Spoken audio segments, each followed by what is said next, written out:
नमस्कार दोस्तों, देखिए अगर आपने थंबनेल देखकर इस वीडियो को क्लिक किया है तो सही जगह आए हो।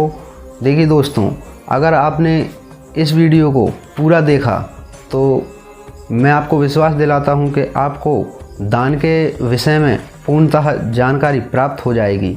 देखिए इस वीडियो में मैं आपको यही बताऊंगा कि दान किस चीज़ का करना चाहिए, किस चीज़ के दान करने से किस फल की प्राप्ति होती है। सबका दान अलग अलग बताया गया है।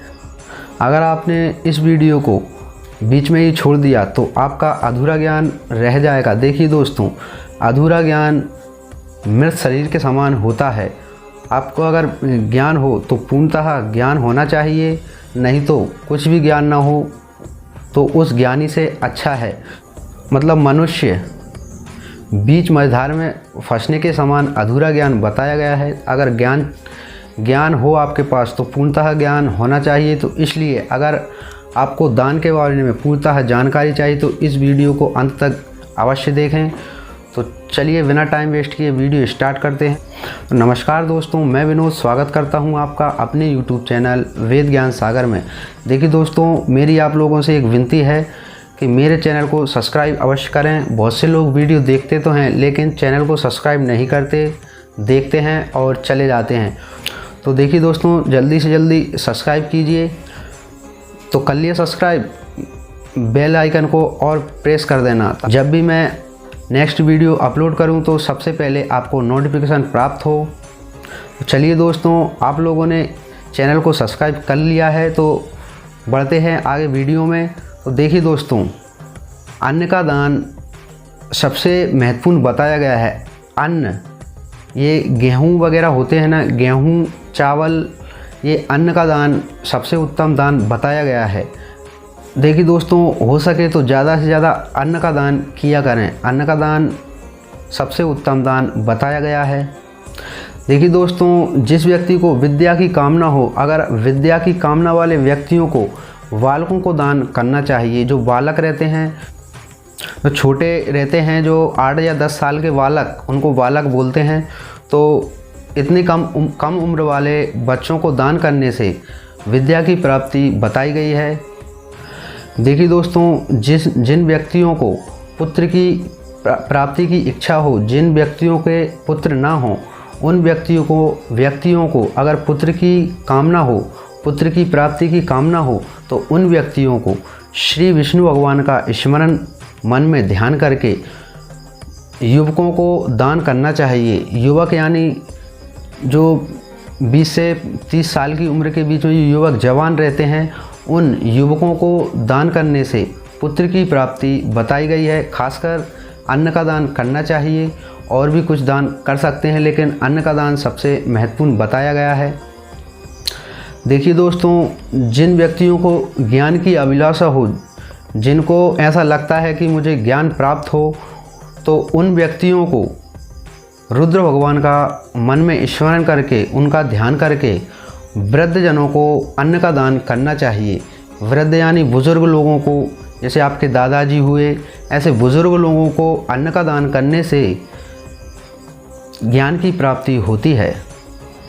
देखिए दोस्तों, जिन व्यक्तियों को सुख की अभिलाषा हो, सुख भोगने की इच्छा हो, जो व्यक्ति चाहते हैं कि मैं सुखी रहूं, ऐसे व्यक्तियों को, जिनकी मन में इच्छा हो कि मैं सुखी रहूं, ऐसे व्यक्तियों को मन में लक्ष्मी जी का ध्यान करके, उनका भजन करके, उनकी पूजा अर्चना करके युवतियों को दान करना चाहिए, यानी कन्याओं को दान करना चाहिए। ऐसा करने से, कन्याओं को दान करने से सुख की प्राप्ति होती है। देखिए दोस्तों, जिन व्यक्तियों को आत्मज्ञान की अभिलाषा है, जिन व्यक्तियों को आत्मज्ञान की अभिलाषा हो, उन व्यक्तियों को मन में पार्वती जी का ध्यान करके और वृद्ध स्त्रियों को अन्न का दान करने से आत्मज्ञान की प्राप्ति होती है। देखिए दोस्तों, जो व्यक्ति भूमि दान करते हैं तो भूमि दान का महत्व बताया गया है। भूमि दान का महत्व यह है, जो व्यक्ति भूमि दान करते हैं तो वह लोग इहलोक और परलोक में सुख प्राप्त करते हैं, सुख भोगते हैं। देखिए दोस्तों, तिल का दान करने से मनुष्य को बलवर्धन प्राप्त होता है और उसकी मृत्यु का निवारण भी होता है। तिल का दान इतना महत्व बताया गया है तिल के दान का। तो तिल के, अगर आपने तिल का किसी को दान किया है, तिल यानी तिली, तिली बहुत से लोग जानते होंगे, तिली को बोलते हैं तिल। तो तिल का दान करने से इस फल की प्राप्ति होती है। स्वर्ण का दान यानी सोने का दान जठराग्नि को बढ़ाने वाला बताया गया है। घी के दान को पुष्टिदायक मानना चाहिए। देखिए दोस्तों, वस्त्र का दान, जो लोग वस्त्र का दान करते हैं, वस्त्र यानी कपड़ा, कोई भी कपड़ा हुआ वस्त्र उसी को बोलते हैं। तो वस्त्र, जो लोग वस्त्र का दान करते हैं उनकी आयु में वृद्धि होती है। वस्त्र का दान आयु की वृद्धि करने वाला बताया गया है। देखिए दोस्तों, यह बहुत खास पॉइंट है। जिन व्यक्तियों को मधुर भोजन की अभिलाषा हो, जो व्यक्ति अच्छा खाना खाना चाहते हैं, जिन व्यक्तियों की मन में इच्छा होती है कि आज मुझे रसगुल्ला चाहिए, या आज मुझे गुलाब जामुन खाना है, या आज मुझे समोसा खाना है, जिस व्यक्तियों को अच्छा खाने की अभिलाषा होती हो तो वह व्यक्ति गुड़ का दान किया करे। यह बताया है गुड़ का दान करने से मधुर भोजन की प्राप्ति होती है। तो आप लोग गुड़ का दान अवश्य करें, इससे आपको मधुर भोजन प्राप्त होगा। चांदी के दान से वीर की वृद्धि होती है। देखिए दोस्तों, संपूर्ण दान समृद्धि की सिद्धि के लिए बताया गया है। संपूर्ण दान यानी सब प्रकार का दान, सब प्रकार का दान करने से समृद्धि की सिद्धि होती है। देखिए दोस्तों, यह दान बहुत महत्वपूर्ण दान है और यह दान बहुत कम लोग करते हैं। जिन पर प्रभु की कृपा हो उन्हीं को यह दान प्राप्त होता है। देखिए दोस्तों, कन्या का दान, जैसे मान लीजिए आप पिता हैं और आपकी पुत्री है, तो आप पुत्री का जब विवाह करते हैं तो उस समय कन्या का दान किया जाता है, तो उसी को कन्या का दान बोलते हैं। तो देखिए दोस्तों, कन्या का दान करने से आजीवन भोग की प्राप्ति होती है और लोक और परलोक में शांति सुख प्राप्त होता है। लोक यानी पृथ्वी पर कन्या का दान करने से मनुष्य पृथ्वी पर भी सुख प्राप्त करता है और मृत्यु के बाद स्वर्गलोक में भी सुख प्राप्त करता है। कन्या का दान इतना महत्वपूर्ण बताया गया है। तो जिन पर भगवान की असीम कृपा होगी उन्हीं को कन्या का दान प्राप्त होता है। अगर आपके घर में लक्ष्मी है या आपकी बेटी है या आपके घर में कोई भी कन्या है तो आप समझिए कि आप बहुत सौभाग्यशाली हैं और आप पर भगवान की कृपा है कि आपके घर में कन्या का जन्म हुआ है।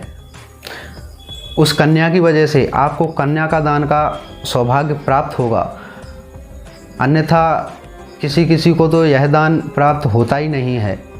यह समझिए कि आप बहुत सौभाग्यशाली हैं कि आपको कन्या का दान प्राप्त होगा।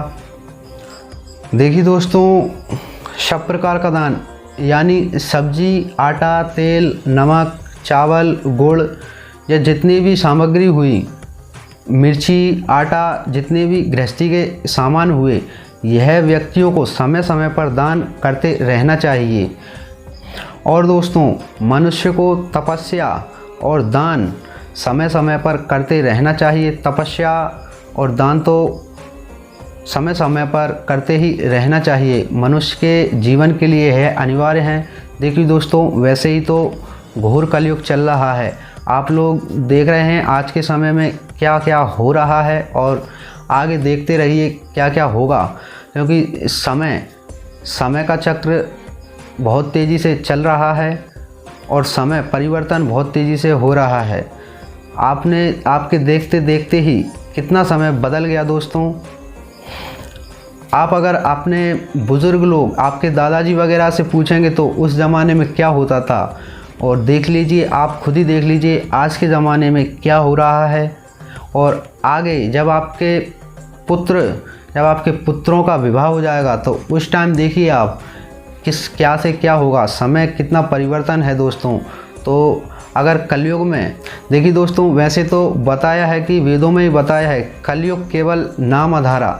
कलयुग में अगर भगवान का नाम भी ले लिया जाए तो वही बहुत सुखदायक होता है। तो कलयुग में ज़्यादा से ज़्यादा दान धर्म और सत्कर्म करते रहना चाहिए दोस्तों।